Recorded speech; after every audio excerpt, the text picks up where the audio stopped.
What is up, guys? You know what it is. Another Friday, another live stream. I'm back. Arturo's smiling. We're going to get right into it. Show what's up in the shop. Let some people filter in. So, let's get right into the meat and potatoes. Meat and potatoes, he says. Look at Arturo go.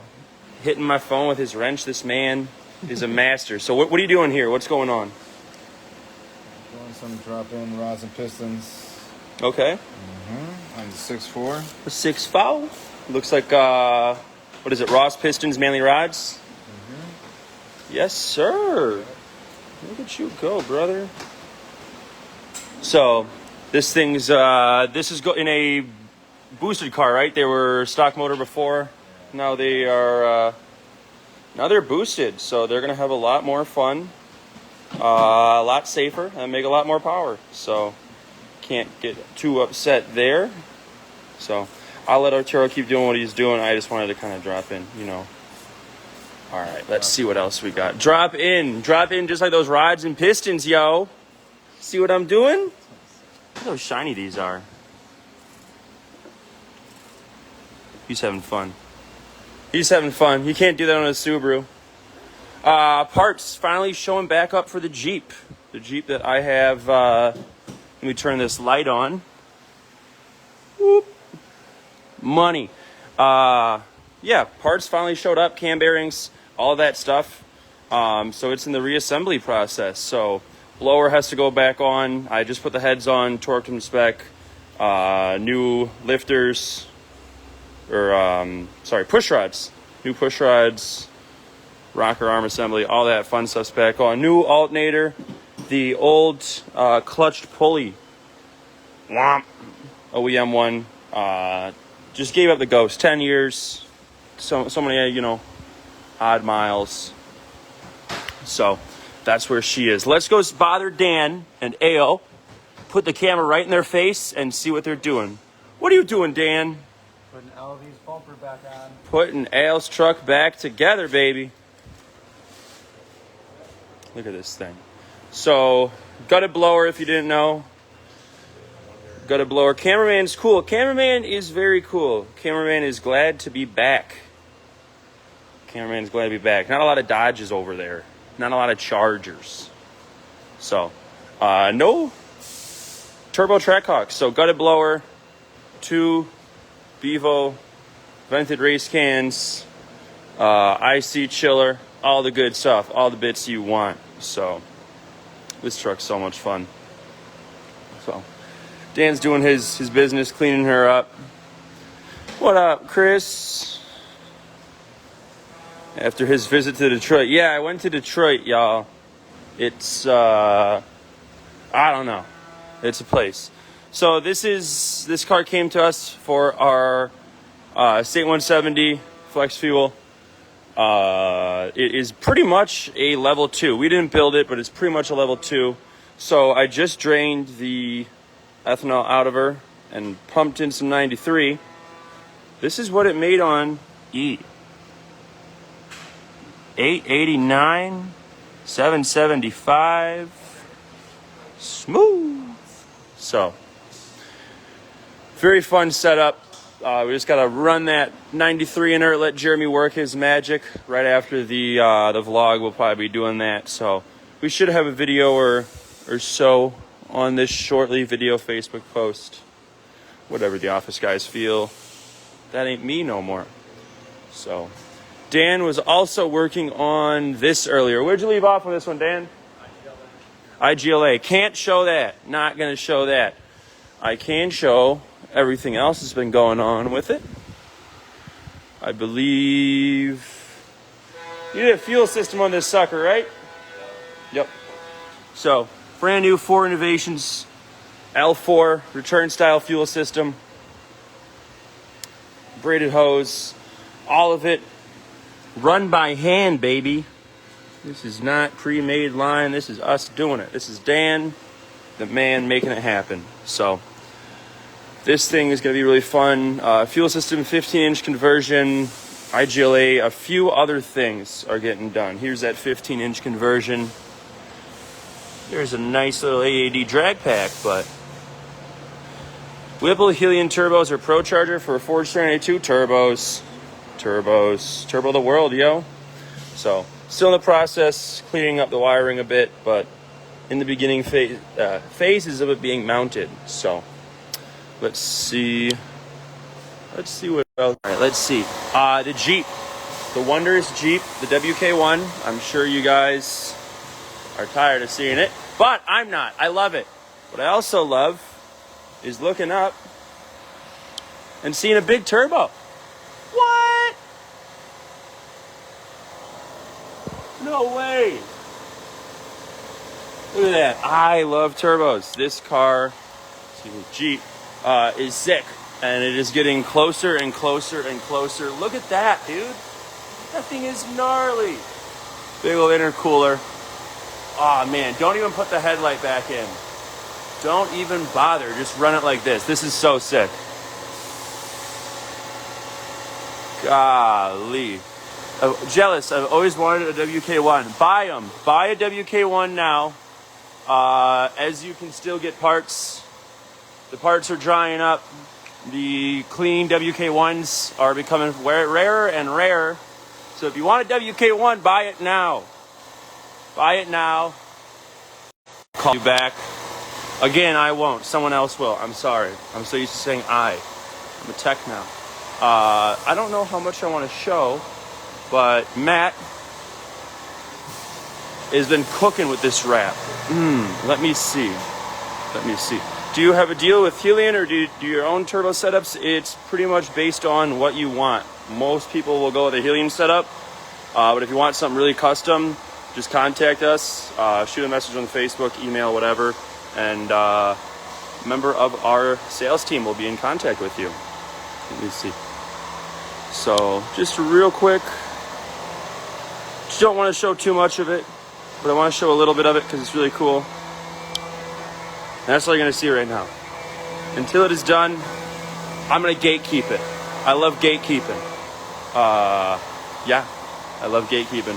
So he's going to do his magic. Again, if your car's already here, wraps, details, ceramic coats, let us know. IGLA installs, let us know. If your car's already here, we can take care of you. Let's go see where Jeremy is. Let's do a little product highlight on our little could you, should you. And see what's up. J-Dog? You ready? Oh boy! Oh, we got the gamer chair, y'all. Gamer chair. I'm gonna play some League of Legends in this sucker. Do you want the... Okay. Oh, man. It's taller, it fits you. It feels like a throne. Yeah, right? Hey, why are we so far away? Scoot out. Let the people see. Yeah, right? I think it's locked. His wheel lock, yeah. Oh. Cam, you're not here, this is what happens. Wow. You take your stuff. That dog has gone to town on that wheel. Don't blame Remy. What's going on, everybody? Thanks for checking in. Oh, Captain Helmet. Yeah, he gnaws. That's funny, he does. So, we're going to try a new thing here. Looking for feedback and stuff like that. Somebody reached out and was asking questions about, some parts, right? And then it was kind of one of those after the conversation that led into it. It'd be a cool idea if you guys review some parts that you use and the reasons why, or, just go over things that you see. So we thought, yeah, it's a good idea, right? Just another way to extend this live video out. So, to prevent Tulip from working on cars. Yeah, thank God. Totally kidding. So, we figured one of the first ones we're going to do is injectors, right? Good old injector dynamics. It's backwards. It's mirrored. I don't know how to fix that, but it is what it is, right? This is something that affects 95% of our builds, right? Obviously, we're a performance shop, so we're improving performance, right? And with that, what we're trying to do is force more air into an engine. And then, what do you need? An injector to compensate for it. Because air plus fuel makes boom, more bigger boom, more horsepower. It's the way it goes, right? Now, I'm not going to reference any other brand. I'm not going to reference, anything along those lines. This is purely why we use injector dynamics, okay? Now, obviously if you've hunted around and shopped around, you're going to see that this is one of the most expensive injectors that's on the market. And we are going to go over why, okay? The old analogy of you get what you pay for is a starting point, and you truly do. Understand that sometimes what you're paying for when it comes to a product or a service is not exactly what you're getting at that very moment. It's what has gone into the development to get you to that product, okay? Stupid fly. Where's the fly swatter? Because you're so sweet. So it's what goes into the development to bring you said product, said service, combination of both, right? So although the injector base they start with might not be that expensive, you can find them on eBay, and although you really feel like there's not that much that goes into it, they have a ton of research, a ton of time, a ton of engineering, a ton of development to develop a product that delivers the quality that we need in our builds, right? So why do we use injector dynamics? So the biggest thing people get stuck on is, I need an injector for this amount of horsepower, right? Wide open throttle, I need it to flow XYZ in regards to capability for power. So that's the easiest one to look at, and honestly it's the easiest one for an injector company to target, is that flow it, wide open throttle, all the fuel pressure, all of the delivery. So breaking down in simplest terms, what an injector is a glorified solenoid, right? And we introduce a signal to it to pulse that solenoid, allowing fuel to flow. So basically it plugs a hole and opens a hole to let fuel flow at any given time. Now, things that are important about this, which, as you know, we build street cars you race, not race cars for the street, right? Most of our vehicles idle, drive around part throttle under 30% throttle, stop and go traffic. So wide open throttle flow is very important, but what is really important is what we call low pulse width operation. So this is where you need to open that injector super, super fast. So to give you an understanding, on an E85 car or, pump gas car and ID 1300s, it might be 0.5 milliseconds. So think about that, 0.5 milliseconds, not 0.5 of a second, 0.5 millisecond. That is so fast that it has to remove the blockage and then block it again, right? But you have an injector that's 1300 cc capable, or capable of over 1300 horsepower on race gas, right? So how do you get a massive injector that can flow that to pulse so small that it delivers efficient fuel at that low fuel pressure and low demand operation? That's what injector dynamics really, really focuses on, just as much as the wide open throttle. It's that part throttle and low pulse width operation, and that's what's so huge. So it's very hard for an injector to barely open, and that's what you have to understand. So at wide open throttle, you can see anywhere from 10 to 18 milliseconds, give or take, is the average we see. That's much easier for an injector to deliver versus 0.5 of a millisecond when you get to a large injector, right? Factory injectors are so small that they might be 1, 2, 3 milliseconds at idle. Naturally, that's easier for an injector to achieve. But when you get to these large injectors to handle that big, big horsepower, right? We have cars in the parking lot with ID 1700s, 1700 cc worth of injector flow at 43 psi under load is what they're capable of. That's a ton of fuel. But yet you can get that injector to idle like a stock injector. That's super impressive. And I will tell you that not all injector companies put that same focus and engineering into low pulse width operation. So how they do it, I don't know the actual specifics behind it. That's way over my head in regards to brains and capabilities of the design. But that's why they are so expensive, because of what they have developed and mastered, okay?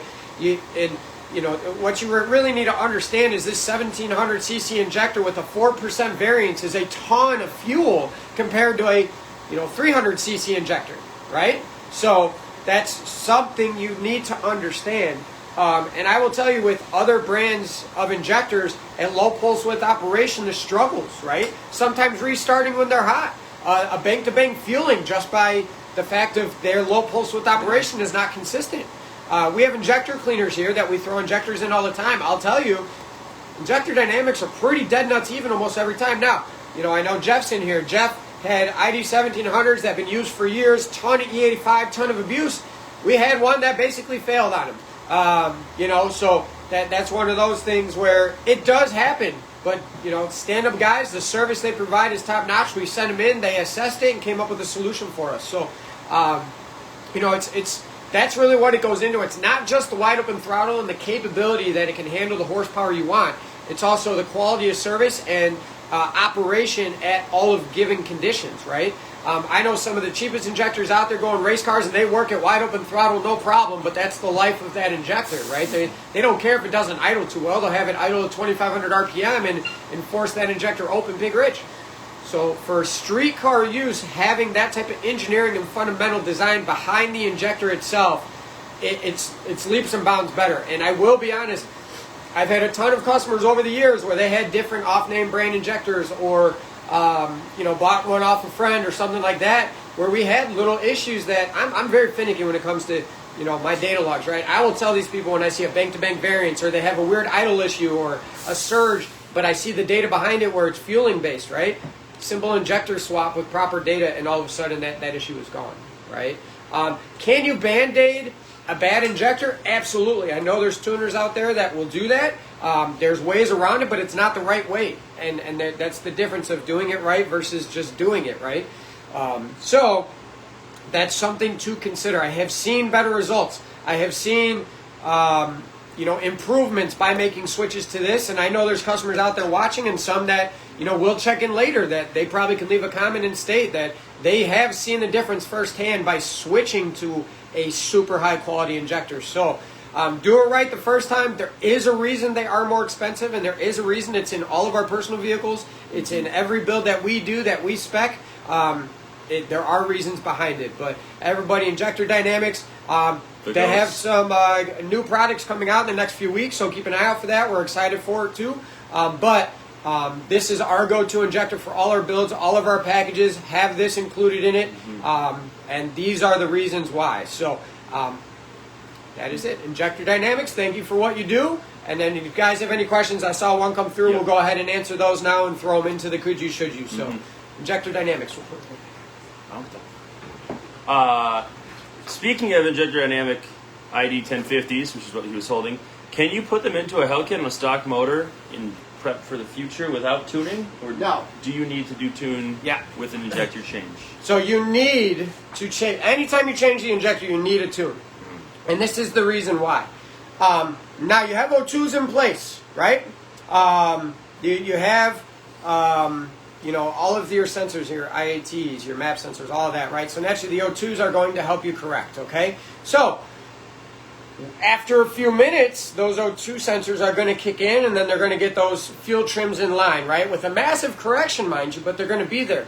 But this is only in that given situation, that certain RPM and that certain condition based on the maps, okay? So as soon as you start tipping throttle, as soon as you start part throttle driving, as soon as you start to go through these variables, those learned conditions aren't into place. It takes time for long-term fuel trims to settle. Short-term fuel trims will only work as quickly as they can, but you're putting it through several conditions in which, there's no data in place, right? As we talked about, low pulse width operation, wide open throttle operation, there's different injector pulse widths. Something, that if you guys don't know or ever seen actual injector data is not linear. It's not like, down low at, 1 millisecond it's this, and 20 milliseconds it's like this. That's not how it works. Actually what happens is they round up like this. So normally from a given mid pulse width operation to wide open throttle, it can become linear because of how it works. But down low, it's very rounded, and it's more like a centrifugal blower boost curve, right? Or a really big PD blower, but it's not a linear line. So that's why it's not one of those you can put it in and allow it to compensate. I do not recommend it. For a quick startup idle on a Hellcat, sure, but non-Hellcat vehicles, absolutely not. Do not do it. Hellcats having the wide bands are able to make larger corrections quicker, which helps save it in an idle condition. But the last thing you want to do, because what will happen is the injector data is based on a small injector. We'll just use an example. You have a 500cc injector, and then you double the injector, but the injector data is still for the small one. So what it's going to do is that injector data is going to request almost double the fuel that's needed because the injector size doubled, but the data says otherwise. So that's one of those. You're going to dump fuel for those given seconds. It does not take long to foul spark plugs out. Now, the NGK Iridiums and the Bosch Iridiums that come factory don't foul out as quickly as like brisk plugs or other plugs, standard ones. But you still can foul a plug out very quickly with a very short rich condition. It only takes a few seconds. So, no, I do not recommend to throw injectors in without a tune and start a car up. So, good question though. So, question sitting on the screen right now. What horsepower do you need? 1700. So, a general rule of thumb, I teach my sales team and my guys here, when it comes to injector dynamics, they rate their injectors at 43.5 psi. Our Dodges run at much higher fuel pressure, so they actually deliver more cc's or volume than what they're rated at that given time. So, general rule of thumb is ID 1050, for example, can make about 1050, 1100 horsepower on a race gas. When you go to E85, you subtract about 30% off of that to give you a safe window, right? So ID 1050s are roughly 1100. 30% off of that, you're down to 750, 800. Higher fuel pressure, you can make a little bit more, but you're going to be leaning on them. ID 1300s, again, 1300 to the wheels on a race gas. Take 30% out of them. 1,000, 1,100 we've made out of 1300s. A little bit more again because of the high fuel pressure. But reality is 1050, 1100 is when you want to switch to a 17. 1700, same way. 1700 cc's, roughly 1700 horsepower in race gas. Take 30% out of it. We get 1500, 1550 out of them with a proper fuel system behind it. That's again leaning on it, pushing it. I wouldn't recommend that, at the track. So beyond that, you will need to go to a larger injector. So, and I also broke down with the guys why injector dynamics goes from 1300s to 2600s. Part of us, V8s, we're fortunate we have 8 cylinders for the most part, pushing the power out. If you do a 4-cylinder that wants to make the same power as a V8, which they're out there, right? 1,000 wheel horsepower, right? We're running 90-30 right back. Half the amount of cylinders, you need twice as much fuel. So you need an ID 2600 to make the 1,000 horsepower out of a 4-cylinder. That's why injector dynamics jumped the way that they did. So, but yeah, so generally over that 1,500 is, where we jump out of the 1,700. So. Race car stuff, though. Race car. That's real race car stuff. Yeah, absolutely. So, all right. Well, we'll jump into the true could use, should use. If anybody else has any more injector questions, we'll throw them in there as well. So, I don't know if we missed any others. I didn't, but I have a point on it now. Yeah. Could you, should you build an all-wheel drive car platform to try and keep up with Hellcats? Will it work? Can it work? How long will it work? If you're talking about the Charger Challenger all-wheel drive chassis, yes. You guys. So, for those that don't know, back, starting in early 2010-ish, and then on, they had the all-wheel drive Charger, and then the Challenger that came out with later with the V6. So that platform is all-wheel drive. The head V8s with the NAG 1 is what it originally was. Yeah. The sales guys have been putting in work since I've been gone. Yeah, well, they're trying. It's ringing. So that platform, the problem with that T-case is it's very small compared to that of like a WK2, Trackhawk, or anything like that. Not only is it much smaller, but the casing itself is physically small, thin. We built a couple of them that they just break. They literally shred the casing into 2 pieces. They crack. We've tried reinforcing it. There's been people out there that have done billet casings and such. It's one of those, is it really, could you build it? Yeah. Sorry, Danny, you can. Or should you? It depends. I'll say 600, 650 is about where I see reliability start to truly disappear on that platform. But again, an all-wheel drive 600 wheel horsepower Charger is going to be a lot of fun. Traction is obviously reduced. So, I've tried. I had one guy that we did the all-wheel drive. I warned him about it. It was a Whipple setup, and he ended up finding a dealer that said they'd warranty his T-case for him every, as long as it was within, 90 days, I think it was. And he went through like 6 or 7 T-cases before the dealer was like, all right, we're done. We're not doing it. That vehicle ended up becoming a two-wheel drive, rear-wheel drive setup. So it'd be great, man, and that's why I'm looking forward to the new Charger platform with the Hurricane setup, because they all are supposed to be all-wheel drive with an HP70. So the fact is, that Hurricane setup makes a lot of torque, meaning it's a turbo setup. So hopefully they did some upgrades to it to allow us to put some more power down. So it's just sadly the casing and the internals that were available at the time, it's a rough platform for any type of big power. But I mean, 600 wheels still going to be like a bottom 11-second car if you hook. So still a fun street car, but a turbo rear-wheel drive Magnum will be faster than your all-wheel drive centrifugal supercharged setup. So ouch. Yeah. So straight from the horse's mouth. Yeah. So all right, what else we got? Could you, should you buy parts for what you can do now, or should you look at your end goals and work with your tuner? Did you pay him to write this? No, I didn't. And work with your tuner to purchase upgrades to help you get to your end goal, even if it's not needed at your current power levels. Good Lord, that was mouthy. I'm sorry. That was okay. So, quick recap. Could you, when upgrading your vehicle, buy what you need now, or should you buy for the future?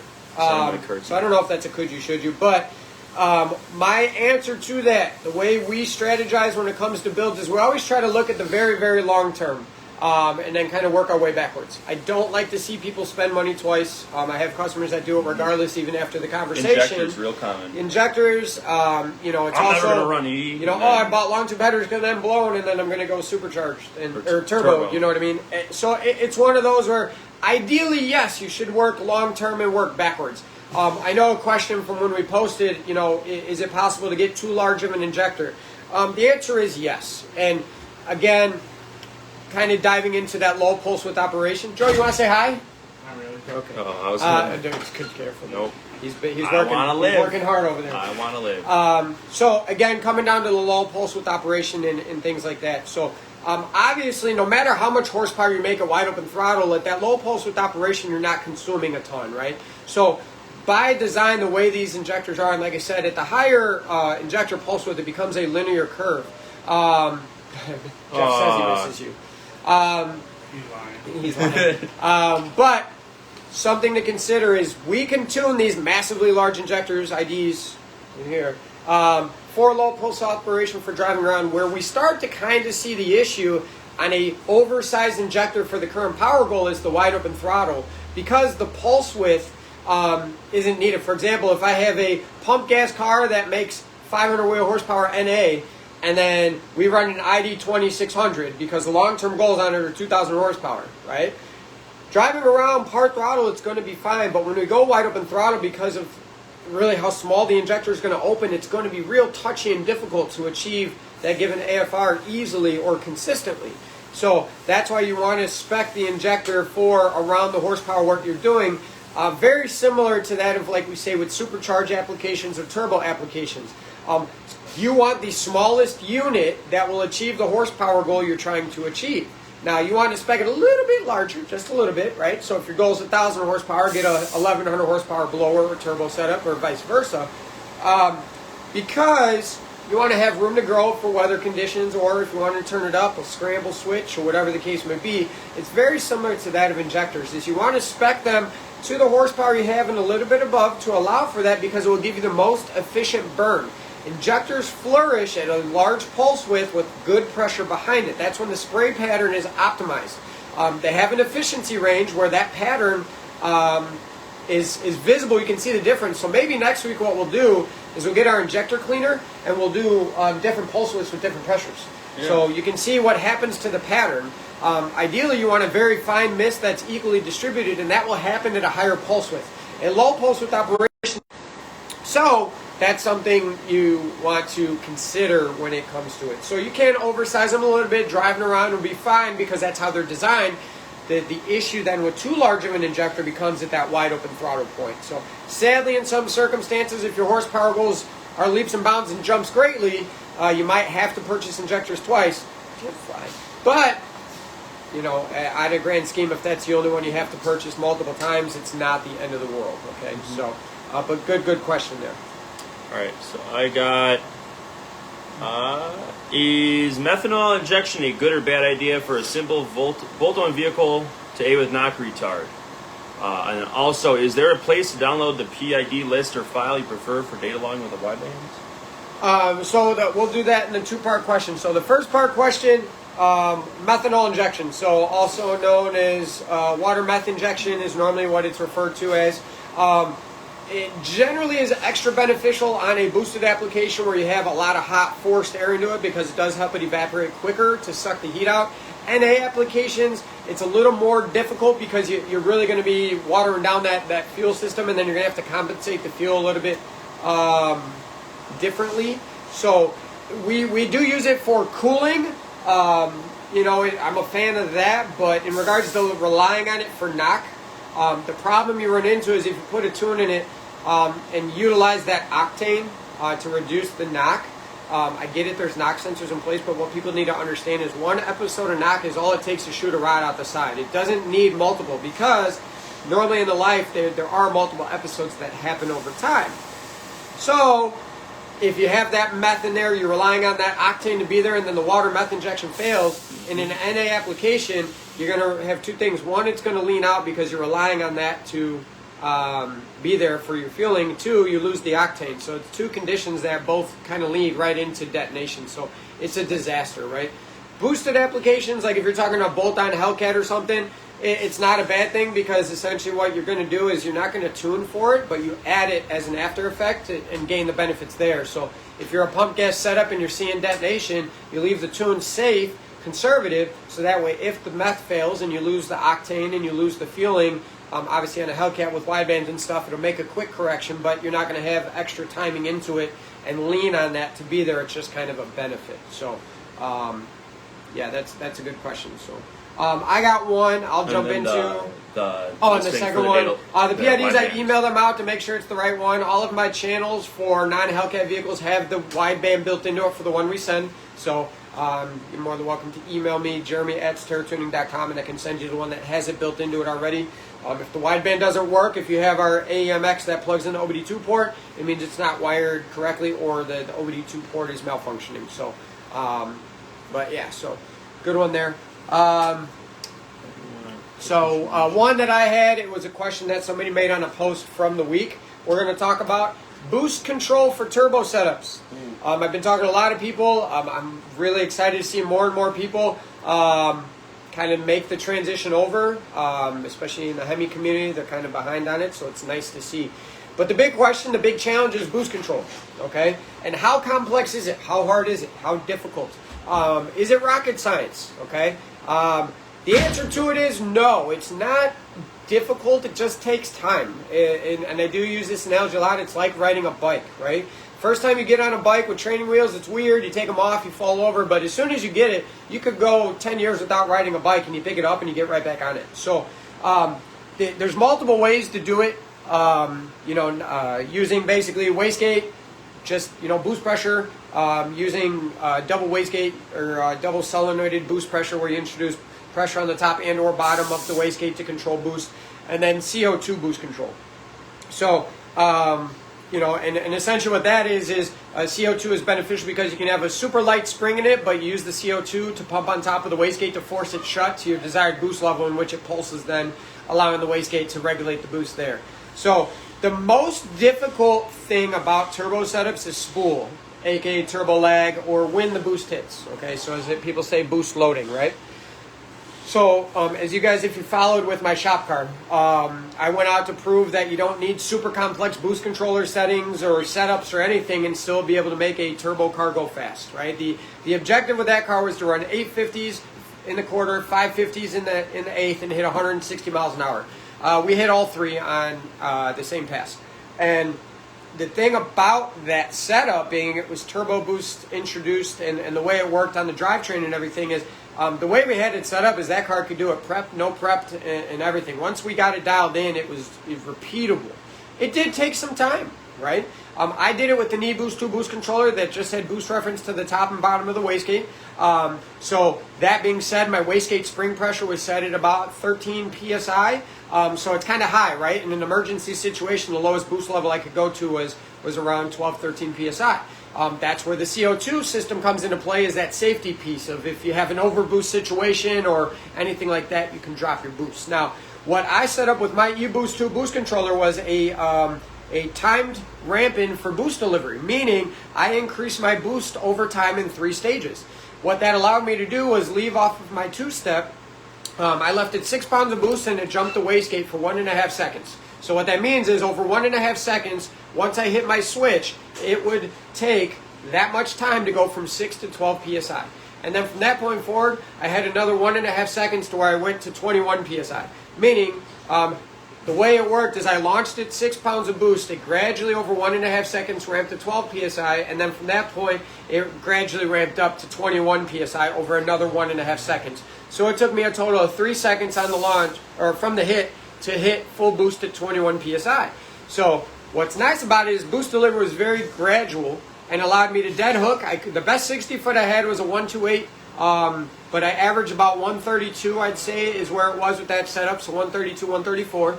And then it went consistent 850s and 550s off of that setup.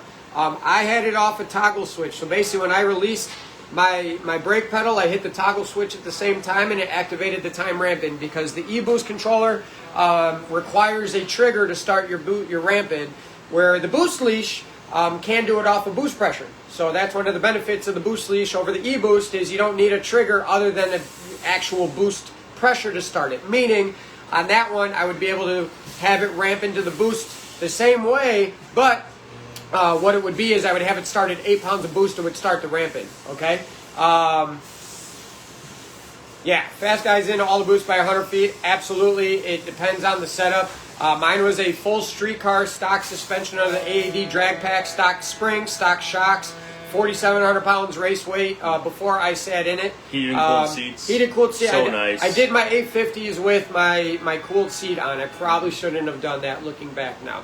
Obviously I had my AC on, but it was set to drag mode for my chiller. But race cars are very different if you have the suspension and chassis and everything like that. So I had mine spread out over 3 seconds. Could I ramp it in sooner? Possibly. I didn't want to break anything because it was a street car. So it all depends on your setup. But the fact is, with a 3-second ramping, I went 850s at 21 pounds of boost.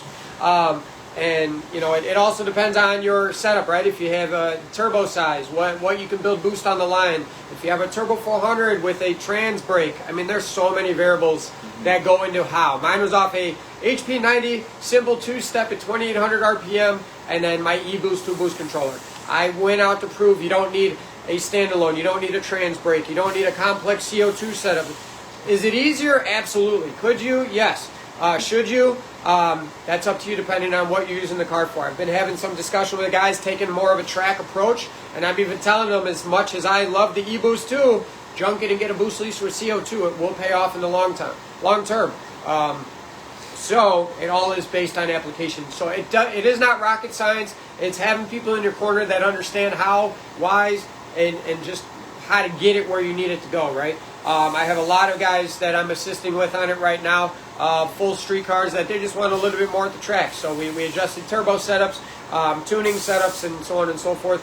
I get it, there are ways to go faster. I get it, there are ways where you might make a little bit more power, but it doesn't always mean that it's the most reliable or it's going to make as many races as you can, okay? So, yes, racing in comfort. It absolutely was nice. It was a warm day out. Like I said, looking back, I probably should have saved the amperage for the alternator, but... you had the race suit on. It was hot. It was really hot. Yeah, that jacket you know and the what? helmet, bro. You kind of deserved it. You kind of earned I it. appreciate it. You know, I also say with the exhaust pointing out the fender, you could feel the heat coming in. Oh through yeah, the window, you know. I forgot about that. One yeah, pass, I left the window down. It was toasty. So, but yeah, smell. it's not super hard. It just takes some time, like anything. It's very different. I get it. Blowers are easy. You hit on RPM and you have a certain boost. You know what I mean? And I understand how that goes, but there are tricks. And it just takes time. It's just one of those. It's different. It's newer to most people, but it's not complex. It's really not. It's actually really nice because, as Jim mentioned too, if you have a track that will take it and you can give it more, you can do that with the turbo setup real easy, right? Are you capable of doing that with the blower setup? If you pull timing out and you have more timing to put back in, sure. If you have the time to change a belt in a pulley, sure. But on my turbo setup, for example, I had from 12 PSI to 30 plus PSI if I wanted to by pushing a button. And I could change it on the fly, at the track, at any moment with leaving my car idle in the pits so the chiller would cool it off, right? Stupid convenient. People didn't understand that because the way I had that car set up, I would do a pass, pull around, and leave it idle in the parking lot, and then I would do another hit. Ready? Another surprise. I had a stock thermostat in my car, too. Whoa. What? Crazy. So my car barely shut off when I was at the track with it. So only if I had to really talk to somebody because it was kind of loud. But and if gas was running low. But those are besides the point, right? It just takes a little bit of time. It's not difficult. It just takes time. So patience makes perfect. Right. And like I said, more and more people are getting comfortable with it. More and more people are trying it out. So I like seeing it. Don't be afraid of it. You will not look back and regret it. I promise you that. Just get the right team to back you up, the right people to support you, and it will be well worth it. So. Could you, should you add horsepower or cut weight? And the answer is cut weight. Get a hole saw, Swiss cheese your car, take out the windows, Lexan windows. It's the most fun in the world to drive around in a gutted box. Been there, done that. It's so much fun. I did that. I love it. Yeah. I need another. Yeah. So, Yeah. great question. The way it's one of those work is smarter. dependent. Yeah, worth is dependent, right? Work smarter, not harder. Naturally, as you reduce weight, you know, you're gonna. It makes it easier on everything. The motor doesn't have to work as hard. Drivetrain components all around are happier. So yeah, it's one of those absolutely beneficial. Better gas mileage. Better. Yes, just what we're looking for. But yeah, it's definitely beneficial to cut weight. No wonder it's so loud. The windows. Oh, come on, Joe. Jeez, all right. So I've done it both ways, and I'll tell you that you know, obviously when it comes to power to weight ratio, it gets more expensive quickly to have to make power, right? Reliability drops. You have to spend more to make it. Where cutting weight out can be free. Sometimes Literally cutting. Yeah, well, even if you don't cut, but it's one of those where, in regards to enjoyment, depending on how far you get, will kind of determine, you know, drivability for street and stuff like that. But I had a WK1 that I set the stock motor record with way back in the day. I did it by what I called the working smarter, not harder.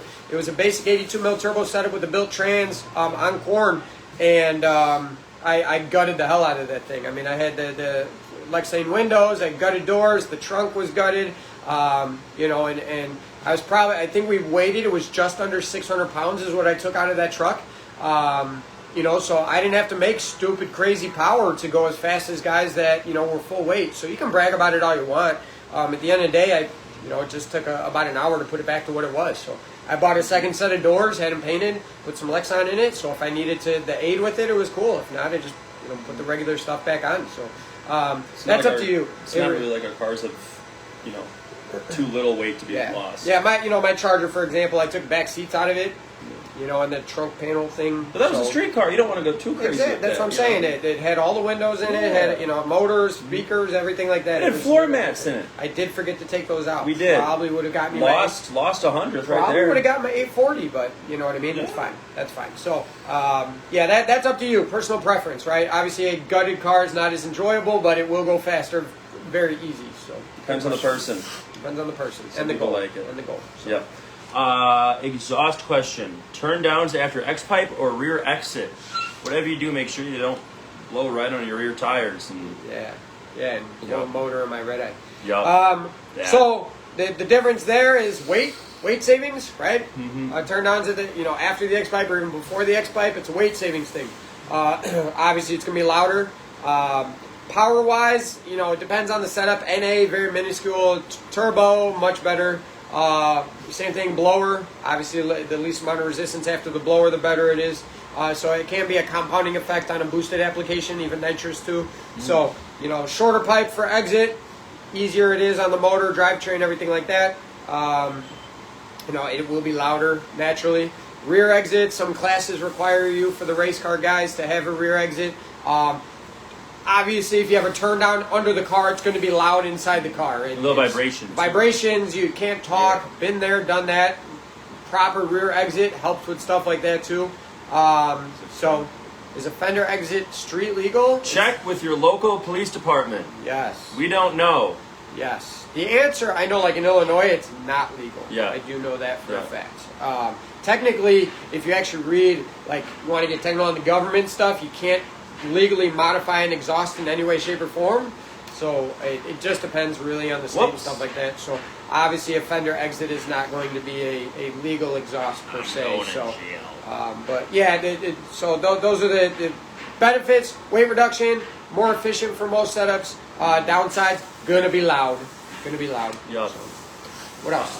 When considering upgrading a Hellcat motor using only bolt-ons and tunings, at what point do you feel the need to pin the crank? Should this be the first thing you do? Should it be something you just kind of think about? When would you say, if it was Jeremy's truck, you're going into it, when would you pin that crank? Could you, should you pin the crank on a Hellcat? Yup. Off-road use. Could you? Yeah, for off-road use. Yep. Absolutely. That's all we do. Yep. Could you, should you pin the crank? The main reason you pin the crank on these setups is when there's no clutch pulley. So that's why they don't have a pin in them from the factory, a keyway or anything, is because they have a clutch pulley on it. And when you remove that, that's when the hard hits on that crank are felt. So anytime you put a solid hub pulley on, absolutely pin the crank. Once you get to a stupid horsepower amount and you're supercharged, you should pin the crank. We do it with our level 2 and above, which is a 10% ATI lower and then an upper pulley. Part of the reason is we're changing the crank pulley anyways. We're there. Let's do it, right? Peace of mind. Peace of mind. If you're leaving the stock crank in place and you have a clutch pulley, I don't see the need to do it. Even if you have a very aggressive upper pulley, I haven't seen where it is needed. But I have seen when a solid hub pulley goes into place. Even I've seen a simple 310 solid hub upper pulley spin the crank pulley. It's very hard on it, and that's one of the benefits of a clutch pulley. So, should it be the first thing you do? Only if you are doing a solid hub pulley. Absolutely. Anytime a solid hub pulley is in place, you will want to do it. Slide pin versus face pin. Great question. We'll cover that. So that's my answer on that. Solid, yes. Super high horsepower doesn't hurt to do, since at that point you're most likely having an ATI or lower. Do it at that point. Side pin versus face pin. So for the different pinning options, so people don't know, one of the ways is you take the crank bolt out, and then you have your pulley, and then the crank. There's the where they meet, right? The pulley and the crank. And then what you do is you drill a hole right in the center. You try to get it right in the center, and then you fill a pin in there. The other one, ATI, you have the hub that you slide on, and then you pin it from the side. So we are fans of the side one. We use ATIs on all our builds, and we're a big fan of that. One thing I don't like about the front-facing one is that the times guys come in and they have 3 or 4 pinnings on it because they remove it. Because this is something that's extremely difficult. I feel like it's more difficult on the front-face pinning. It's trying to line it up again. I feel like that really... I've seen guys with like 6 pins in the front. Yeah, that's horrible, man. You're reducing surface area. It's one of those, you think about it on the face of it, you're drilling in, a quarter or half inch, and you're taking away surface area that it's actually gripping between the two surfaces. Sure, you got a roadblock, which is a round pin, but I'm a big fan of the side pin over the face pin. Again, ATI is what we use in regards to lower pulley swaps. So that's our go-to. Obviously, if it's not an ATI and you have a stock pulley, then the front, you got to do a face pin on it, just based on design. But to me, it's going to be based on the product. So, yeah. Should you run 1,000 horsepower in a WK1 Jeep, and is that rear diff going to last? All right. So the question is, max horsepower on the rear differential for a WK1, and what upgrades are needed for 1,000 horsepower plus, in our opinion. Yes. Anybody that knows my background knows I love the WK1 platform. I've had 3 of them, 2 of them turboed. Right? Yep, 3. Yep, 3. I love the WK1. I'm going to tell you guys, it sucks to build them now. The lack of support is just sad. As an example, you can't get a torque converter that's designed for over 800 wheel horsepower now. Call any torque converter company, they stopped supporting them. You're starting to see suspension components disappear. Good luck finding a harness or a PCM that's not refurbished. Yeah. And again, coming to the rear differential. The factory rear differential on a WK1 is an open diff. The factory differential doesn't blow up too often. The problem with it is it's an open diff. So it just uses that back right tire. It doesn't have the best traction. So they have the wave track option if you can get one, which then turns into an LSD, much nicer. But then you need axles, because now you're going to force it into an axle that wasn't used to before. Again, good luck finding axles for it. T-cases, I will tell you this. Yeah. Our sources say you can't really upgrade a T-case or even get a proper rebuild kit for those T-cases anymore. They're gone. They're done. So as much as I love the platform, 1,000 horsepower plus is going to be very hard to do and keep it on the road. I'm still involved with several big builds on it, and this is exactly what we're running into. Need service on the torque converter. Well, they don't make them anymore to handle the power. Can do the old 8/8 inch rear end conversion on it. Good luck finding one. it's one of those that it's going to be tough, you know, and I'm a big fan of that. Yeah. Yeah, in regards to what Ron's saying, we have a car he built. I tuned it. It went 10-O's, basic 76 mil turbo, I believe it was on there, and you know, had that thing screaming on the rear diff. It doesn't blow up. It just you start running into traction issues. Again, the problem is any type of support for the upgrades beyond that if you need to. So, sucks to see. I hate saying it, but it is the truth. It's just harder and harder to find that stuff. I have one here rusted out that, you know, bolts were breaking when we were taking down subframe bolts, and it's not the first time I've seen it. You know, and like I said, trying to find replacement parts, it sucks, man. Great platform. It got me into the Mopar community. They're cool. They're fun. They're cool. They're great cars. Honestly, I was talking to somebody that's been around the WK1 platform for a while. He was talking about, you know, what he could do, and I told him, honestly, do a Trackhawk swap. Do the whole setup, HB95, PCM, the whole shebang. To me, it's kind of a better way to go in regards to that. You still have the support for those items, get the HP95 T-case in it, get it all operating, and at least you have the support with the body, and you know, it'd be a fun truck. But it would be. Sadly, they're on their way out, guys. So cherish them if you got a clean one, I'll tell you that. The car guys are lucky because most of the parts will still fit, so... Right. Yeah, that chassis, you know, even the older ones, you can go get a rear subframe, right, for a Hellcat, throw a 309 or 262 rear end in it, right? Transmission bolting in is easier in the car chassis, so still got a little bit of life left in those, but again, still going to be harder and harder for any OEM type of replacement that you need. It's just a dying breed right now. If you really want one, get one now, because in 5 years it's going to suck so much more. Yeah, but modding it, it's tough. Yeah. Very, very tough. So, what else? Got any others? Should you turbo a minivan? I've been hearing a lot of that. I think the answer is still yes to that. Okay, just wanted, it's been a bit, wanted to double check. All right. Thank you guys for checking in. Yeah, we'll be good. Any more questions, leave them in there. Again, that one? Which one? Better to do a Demon Blow or a Whipple if you want a 3.0. Oh, okay. One last question we saw earlier. Sorry we missed it. Is it better to do a Demon Blower or a Whipple 3.0? So a Demon 3.0 or... Okay. Find the Demon. For this one, I'm going to break it down. Hellcat blowers are 2.4 liters. Demon blowers, Red Eye blowers, Superstock blowers, 2.7 liter blowers. Okay? Whipple is a 3 liter blower. And then the Demon 170 is a 3 liter blower as well. Again, the bigger the blower, the more parasitic drain, so you don't necessarily make as much horsepower. A ported 2.4 blower, which can be more aggressively pulleyed, can make the same horsepower as a 2.7 that's ported because you can't spin it as fast.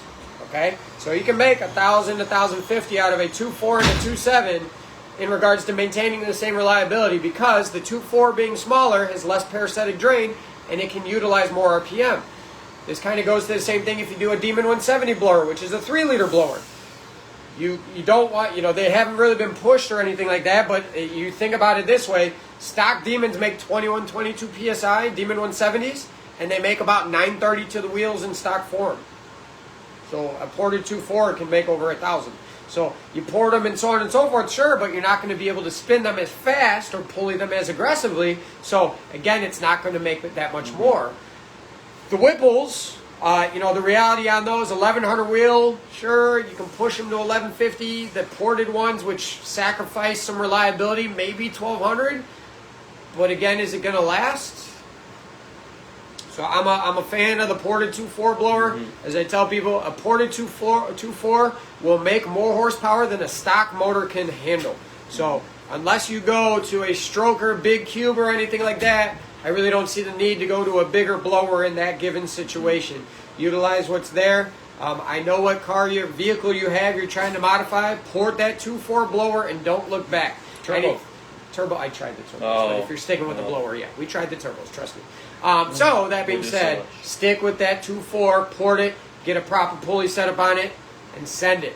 Yep. Okay, yeah. Spray if you need more. Absolutely. Just like we did on our Durango Hellcat. It's the way to go. Yep. All right, guys. So, thank you for the questions. Thank you for checking in. Leave comments if you're watching this later of a product you'd like to see reviewed or talked about next week. And then we'll be back next week with some more. Thanks, guys.